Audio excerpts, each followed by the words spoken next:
तो शुरू करते हैं क्लास 10th सोशल साइंस के ज्योग्राफी का चैप्टर नंबर 1, जिसका नाम है resource and development.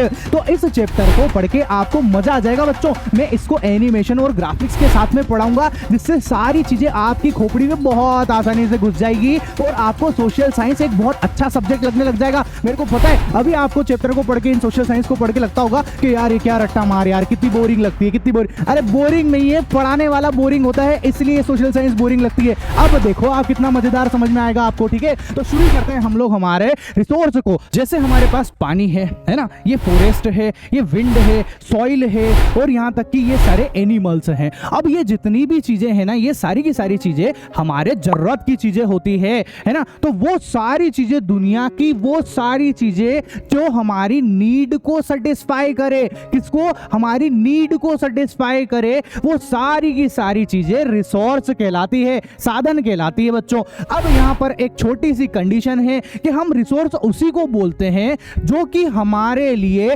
Technically accessible हो। मतलब कि हमारे पास ये रिसोर्सेस तो हो, पर ऐसा ना हो जाए कि हमारे पास इन रिसोर्सों को एक्सेस करने के लिए टेक्नोलॉजी ही ना हो। अब सोचो ना, अगर आपके पास टेक्नोलॉजी होगी ही नहीं तो आप इन रिसोर्स को एक्सेस कर पाओगे क्या? अगर इन रिसोर्स को एक्सेस ही नहीं कर पाओगे तो भाई साहब ये रिसोर्स किस काम के, हमारे कोई काम के नहीं रहेंगे। तो इसलिए हम रिसोर्स उन्हीं को बोलते हैं जिनको हम किसी भी टेक्नोलॉजी की मदद से उसको हम एक्सेस कर पाए। ठीक है, उसको ही हम लोग रिसोर्स बोलेंगे। एक बात तो ये हुई। दूसरी बात ये हुई कि रिसोर्स, आप जो भी रिसोर्स यूज कर रहे हो वो इकोनॉमिकली फिजिबल होना चाहिए। कहने का मतलब ये है कि वो सस्ता होना चाहिए बेटा। अगर वो सस्ता होगा ना तो वो सभी लोग उसको ठीक तरीके से यूज कर पाएंगे। और उनको मतलब अगर आप सोचो ना, अगर चीजें अगर महंगी होगी या ऐसी चीज हो गई जिसको भैया हमको निकालने में ही हमारे को बहुत भयंकर पैसा लग रहा हो, खूब खर्चा लग रहा हो, खूब बड़ी बड़ी टेक्नोलॉजी लग रही हो, तो वो बहुत महंगी हो जाएगी।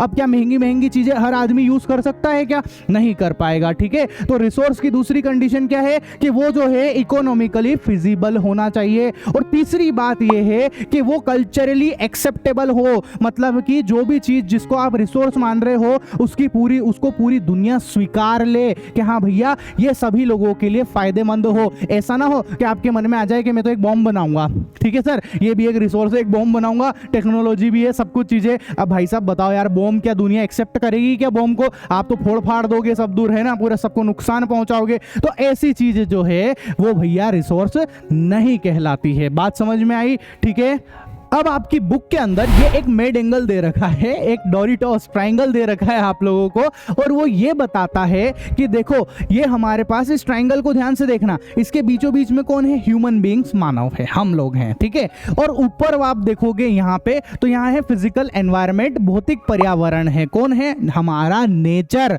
कौन है बेटा? हमारा नेचर है ना।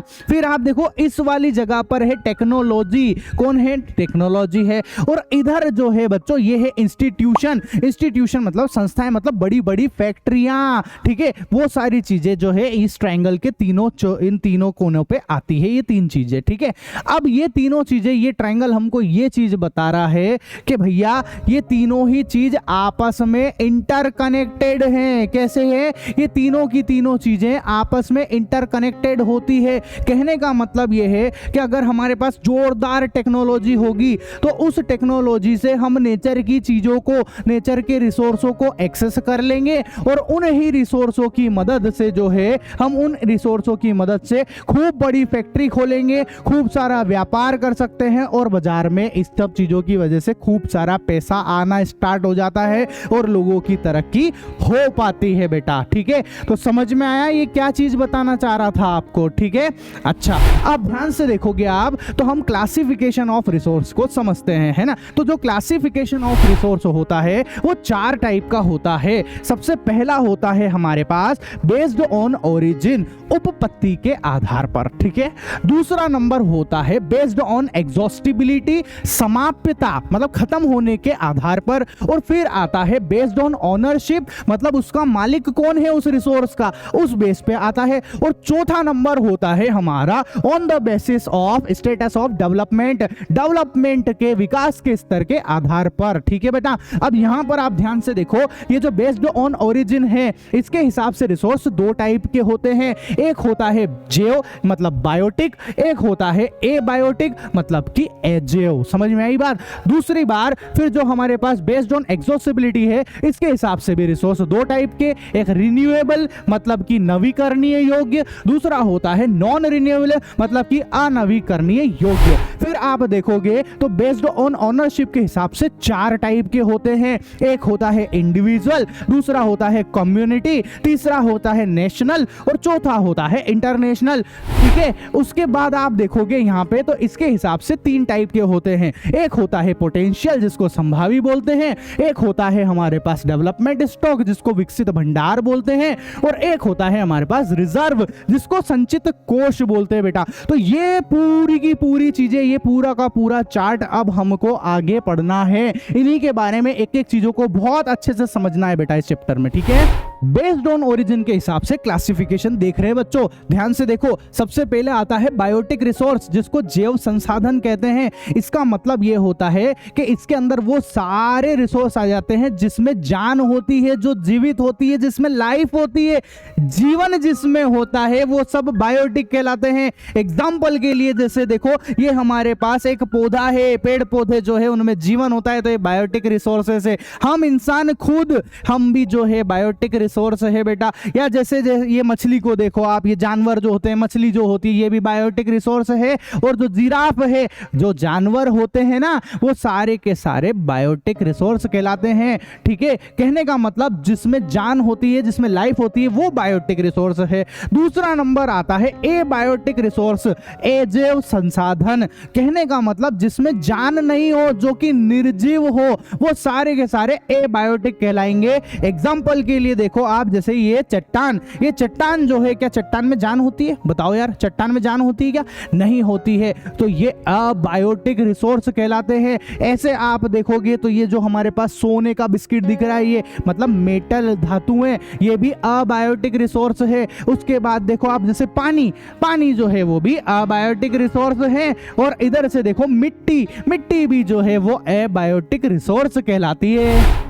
एग्जॉस्टिबिलिटी के हिसाब से रिसोर्स को समझते हैं। तो सबसे पहला होता है हमारे पास रिन्यूएबल रिसोर्सेज जिसको हिंदी में हम लोग बोलते हैं नवीकरणीय संसाधन। कहने का मतलब यह है कि ऐसे रिसोर्सेज जो दुनिया में कभी खत्म नहीं होने वाले हैं, ये लगातार बनते ही रहते हैं, उन सब रिसोर्सेज को हम लोग रिन्यूएबल रिसोर्स कहते हैं। एग्जाम्पल के लिए मैं बताऊं आपको, विंड एनर्जी, कौन सी एनर्जी? विंड एनर्जी भैया, है ना, पवन ऊर्जा। क्या ये कभी खत्म होने वाली है क्या? नहीं, पवन चलती रहेगी, विंड चलती रहेगी, हवा चलती रहेगी, ये एनर्जी बनती रहेगी। ठीक है, ऐसे ही दूसरा एग्जांपल अगर आप देखोगे तो हमारी सोलर एनर्जी जो सूरज से हमको मिलती है। अब बताओ, क्या सूरज की एनर्जी कभी खत्म होने वाली है क्या? नहीं, तो ये जो सोलर एनर्जी है ये कभी खत्म नहीं होने वाली है बेटा, इसलिए इसको रिन्यूएबल एनर्जी बोलते हैं। एक और एग्जांपल बता देता हूं, जैसे हाइड्रो एनर्जी। अब पानी जो है धरती पे, इस पानी से भी बिजली बनती है कि नहीं बनती है? तो इसको बोलते हैं हाइड्रो एनर्जी। पानी भी खत्म होने वाला नहीं है। ठीक है, इसके बाद आता है दूसरे टाइप का, वो है नॉन रिन्यूएबल रिसोर्सेस, है ना। अब नॉन रिन्यूएबल को हिंदी में बोलते हैं अनवीकरणीय। इसका मतलब यह हुआ कि ऐसे रिसोर्सेस जो कि समय के साथ धीरे धीरे खत्म होते जाएंगे, है ना, वो सारी एनर्जी, उनसे मिलने वाली एनर्जी भी धीरे धीरे खत्म होती जाएगी, वो सारे के सारे रिसोर्सेस कहलाते हैं नॉन रिन्यूएबल रिसोर्सेस। एग्जांपल के लिए अगर मैं आपको बताऊं, जैसे आप देखो हमारे पास में कोयला है। क्या है? कोयला। अब कोयला जो है जमीन से हम निकालते जा रहे हैं, उसको यूज करते जा रहे हैं, लेकिन एक न एक दिन कोयला खत्म हो ही जाएगा। ऐसे ही देखो पेट्रोलियम, है ना, जैसे पेट्रोल हो गया, डीजल हो गया, ये सब समय के साथ कम होते जा रहे हैं और एक दिन खत्म भी हो जाएंगे। ठीक है, जैसे एग्जांपल के लिए सीएनजी हो गया। तो ये सारे के सारे नॉन रिन्यूएबल रिसोर्स कहलाते हैं बच्चों। फिर स्वामित्व के हिसाब से हम लोग वर्गीकरण करेंगे। तो सबसे पहला आता है इंडिविजुअल रिसोर्सेज, हिंदी में बोलेंगे व्यक्तिगत संसाधन। ये वो होते हैं जो किसी पर्टिकुलर एक आदमी के हो, इंडिविजुअल हो, मतलब जिसको अपन खुद ऑन करते हो, है ना। एग्जांपल के लिए जैसे कि अपना खुद का घर, तो ये जो है ये हमारा इंडिविजुअल रिसोर्सेज है ना। जैसे मैं बताऊं, आपका घर है तो आपके पास कार भी होगी, तो ये इंडिविजुअल रिसोर्सेज है। ऐसे ही आपके पास कोई ना कोई प्लॉट भी होगा, आपकी कोई जमीन भी होगी, वो सारे के सारे जो है इंडिविजुअल रिसोर्स कहलाते हैं, है ना। लेकिन इसके विपरीत दूसरा आता है, वो होता है कम्युनिटी रिसोर्सेज, सामुदायिक संसाधन। अब कम्युनिटी का मतलब यह है जो किसी एक जने के नहीं है, पूरे भैया पूरी कम्युनिटी के हैं। किसके हैं? पूरी की पूरी कम्युनिटी, मतलब पूरे समाज के हैं, वो कहलाते हैं कम्युनिटी रिसोर्सेज। एग्जांपल के लिए अगर मैं आपको बताऊं, जैसे भैया हमारे यहाँ पर जो है गांव में है ना तालाब होते हैं, नदी हो गई, तो वो एक तरीके से कम्युनिटी रिसोर्स कहलाएगी। ठीक है, सबकी होते हैं तालाब वगैरह, है ना। जैसे कोई गार्डन हो गया, कोई पार्क हो गया, तो वो कम्युनिटी रिसोर्सेज है। ठीक है, जैसे भैया ऐसे समझ लो कि कोई हॉस्पिटल है, गवर्नमेंट हॉस्पिटल है, तो कम्युनिटी रिसोर्सेज हो गया वो। ठीक है, या ऐसे समझ लो कोई शमशान घाट है, ठीक है, तो वो कम्युनिटी रिसोर्सेज है। कब्रिस्तान जो है वो कम्युनिटी रिसोर्सेज है। तो ये जो सबके होते हैं वो कम्युनिटी रिसोर्स कहलाते हैं, किसी एक जने के ये नहीं होते हैं। अब आता है नेशनल रिसोर्सेस, राष्ट्रीय संसाधन। तो अब देखो, जैसे हम लोग भारत में रहते हैं, है ना, तो भारत के अंदर आने वाले जितने भी रिसोर्सेज हैं वो सारे के सारे नेशनल रिसोर्सेस कहलाएंगे, भारत के रिसोर्स कहलाएंगे। अब चाहे वो आपकी खुद की निजी प्रॉपर्टी हो, चाहे वो आपका घर हो, लेकिन उसके ऊपर भी अधिकार सरकार का है। बात समझे आप? क्या बोला? चाहे आपका घर हो, चाहे आपकी कोई प्लॉट हो, चाहे आपकी कोई गाड़ी हो, वो है आपकी, लेकिन गवर्नमेंट के पास में पूरी अथॉरिटी है कि वो इन सब चीजों को यूज कर सकती है, आपसे ले सकती है वापस। वो बात अलग है कि गवर्नमेंट जो है इसके बदले आपको कुछ ना कुछ पैसा देती जरूर है। ठीक है, ऐसा। इसके अलावा देखो, जैसे मैं बताऊं आपको कि हमारे जो समुद्र है, जो पानी हो गई, जो हमारे इसमें आ रहा है ना, जैसे नदियां हो गई, ठीक है, तो ये भी जो है नेशनल रिसोर्सेस कहलाते हैं। और देखो आप, जैसे फॉरेस्ट हो गया, फॉरेस्ट जो है हमारे जंगल जो है वो भी नेशनल रिसोर्स कहलाते हैं बच्चों। ठीक है, आया समझ में यहां तक? ठीक है, इसके बाद देखो, जैसे कोई हमारे मिनरल्स हैं, तो मिनरल्स जो होते हैं ना, जितने भी मिनरल जमीन से निकल रहे हैं ना, सोना चांदी सारे, अभ्रक हो गया, ये जितने भी मिनरल्स जो निकल रहे हैं वो सारे के सारे जो है वो नेशनल रिसोर्स कहलाएंगे, हमारे राष्ट्र की संपत्ति है वो। ठीक है, ऐसा। और मैं आपको एक और बात बताऊं, ये तो जमीन की बात हो गई, यहां तक तो ठीक है, लेकिन जैसे हमारे आसपास जो समुद्र है ना, अपने इंडिया में समुद्र है ना अपने आसपास, तो जो समुद्र है उस समुद्र का 12 नॉटिकल माइल्स, कितना बोला मैंने? 12 नॉटिकल माइल्स, मतलब ये इंडिया है। ठीक है, अब इससे 12 नॉटिकल माइल्स का एरिया, कितने का? 12 नॉटिकल माइल्स। अब 12 नॉटिकल माइल्स का मतलब होता है 22.2 किलोमीटर, 22.2 किलोमीटर का एरिया, इतने तक का एरिया समुद्र के अंदर का भी, है ना। ऐसे समझो कि ये 12 नॉटिकल माइल्स है, इतना एरिया, ऐसे समझ लो। ठीक है, ऐसा। तो इसके अंदर चाहे वो है समुद्र में, लेकिन ये 22 किलोमीटर तक का जो एरिया है, इसमें जितने भी रिसोर्सेस आते हैं, जितनी भी चीजें आती है, वो सब भी भाई साहब हमारे भारत की है, मतलब कि वो सारे के सारे नेशनल रिसोर्स कहलाते हैं। ठीक है, बात समझ में? इसके बाद में आता है फिर इंटरनेशनल रिसोर्सेस, अंतरराष्ट्रीय संसाधन। अब इंटरनेशनल रिसोर्स किसको कहते हैं? जैसे समझो ऐसे रिसोर्सेस जिनके ऊपर किसी पर्टिकुलर, किसी एक देश का राज नहीं चलता। समझ में आई बात? मतलब वो रिसोर्सेस किसी एक देश के नहीं है, वो सभी कंट्रीज के हैं, सारी कंट्रीज के होते हैं वो सारे के सारे रिसोर्सेस। ठीक है, मतलब सब कंट्री मिलजुल कर उन रिसोर्सेस का उपयोग करती है, उनको यूज करती है। ठीक है, ऐसे रिसोर्स कहलाते हैं इंटरनेशनल रिसोर्सेस। ठीक है, अब जैसे वो कौन होते हैं तो मैं एक एग्जांपल के लिए बताता हूं, है ना, कौन सी जगह पे होती है। जैसे इंडिया है, ठीक है, अब इंडिया के आसपास समुद्र है ना, तो अब समुद्र में इससे यहां से लेके 200 नॉटिकल माइल्स, ठीक है, कितना बोला मैंने? 200 नॉटिकल माइल्स। मान लो ये कुछ हिस्सा है जो यहां से लेके यहां तक का, कितना बोला? 200 नॉटिकल माइल्स, है ना, एनएम लिख देता हूं शॉर्टकट में, 200 नॉटिकल माइल्स।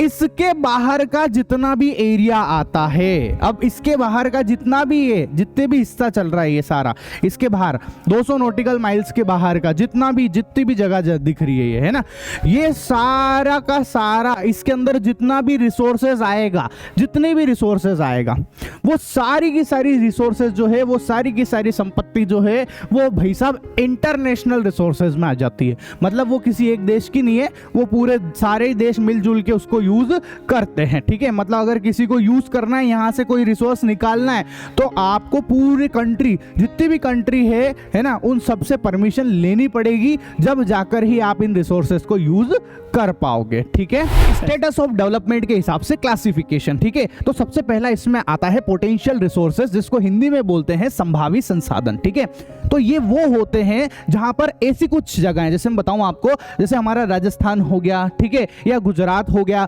यहां पर कुछ ऐसी जगहें होती है जहां पर भाई साहब हम लोग जो है खूब सारी सोलर एनर्जी है ना, मतलब भयंकर तरीके से सूरज की रोशनी पर्याप्त है, हवाएं भी खूब अच्छे से चल रही है, ये सारी चीजें होती है। मतलब हम इनसे एनर्जी बना तो सकते हैं, पर हम बना नहीं पाते हैं। उसका कारण ये है क्योंकि वहां पर क्या है कि ये जैसे मेरे को अगर मेरे को एनर्जी चाहिए मान लो, ठीक है, तो मेरे को क्या करना पड़ेगा, बहुत सारी जो है सोलर पैनल लगाने पड़ेंगे, है ना, उन जगहों पे। कहां पे? राजस्थान और गुजरात में। ठीक है, और ऐसे ही अगर मेरे को जो है वहां पे पवन ऊर्जा बनानी है, विंड ऊर्जा चाहिए मेरे को, तो मेरे को बहुत सारी पवन चक्कियां, विंड मिल्स लगानी पड़ेगी ना। तो लेकिन इनको लगाने के लिए बहुत सारा खर्चा आता है, बहुत पैसा लगता है। इस वजह से जो है गवर्नमेंट हो गई या कोई भी इंसान इसको नॉर्मल तरीके से बड़े पैमाने पे लगा ही नहीं पाता है। तो ऐसे रिसोर्सेस को, अब रिसोर्स तो है वहां पे, पर हम यूज नहीं कर पा रहे हैं due to the lack of money, पैसे की कमी की वजह से, तो वो सारे रिसोर्स कहलाते हैं पोटेंशियल रिसोर्सेस। क्या कहलाते हैं?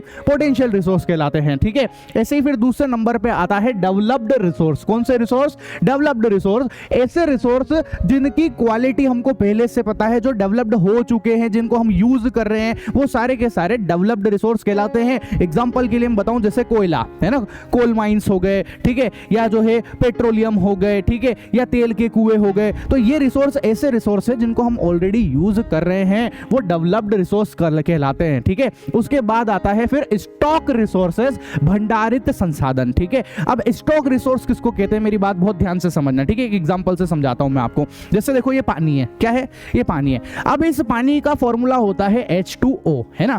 हम चाहे तो हम H2O में से हम कैसे करके H2 को अलग कर दें और ऑक्सीजन को अलग कर दें। ठीक है, अगर हम H2O में से H2 को अलग कर पाए, तो H2 जो है अपने आप में एक फ्यूल बन जाता है। ये जो हाइड्रोजन है, ये अपने आप में एक फ्यूल होता है, रॉकेट का ईंधन कहलाता है, रॉकेट में काम में आता है, रॉकेट इसकी मदद से उड़ता है। और ऑक्सीजन तो हमारे लिए कितना इंपॉर्टेंट है हम लोग जानते ही हैं, है ना, ऐसा। तो देखो, हमारे पास इस H2O में से अगर हम H2 अलग कर दे और ऑक्सीजन अलग कर दे, तो जोरदार काम हो जाए। लेकिन हमारे पास ऐसी कोई टेक्नोलॉजी अवेलेबल ही नहीं है जो कि इस H2O में से इस H2 और ऑक्सीजन को अलग कर पाए। हालांकि हम साइंस में, मैंने आपको पढ़ाया था, याद है, एनिमेशन से समझाया था कि H2O में से H2 कैसे अलग करते हैं, इलेक्ट्रोलाइसिस की मदद से। लेकिन वो बड़े पैमाने पे पॉसिबल नहीं हो पाता है, बहुत खर्चा आने की वजह से वो चीज अभी हो नहीं पा रही है ठीक तरीके से। तो ऐसे रिसोर्सेज को हम लोग बोलते हैं स्टॉक रिसोर्सेज। कहने का मतलब भंडारण तो है, पर हम यूज नहीं कर पा रहे हैं, है ना। खूब सारा भंडारा है भाई साहब, अपने पास स्टॉक है ना, फ्यूल का, रिसोर्स का स्टॉक तो है, पर अभी हम यूज नहीं कर पा रहे हैं। ठीक है, फिर आते हैं रिजर्व रिसोर्सेज।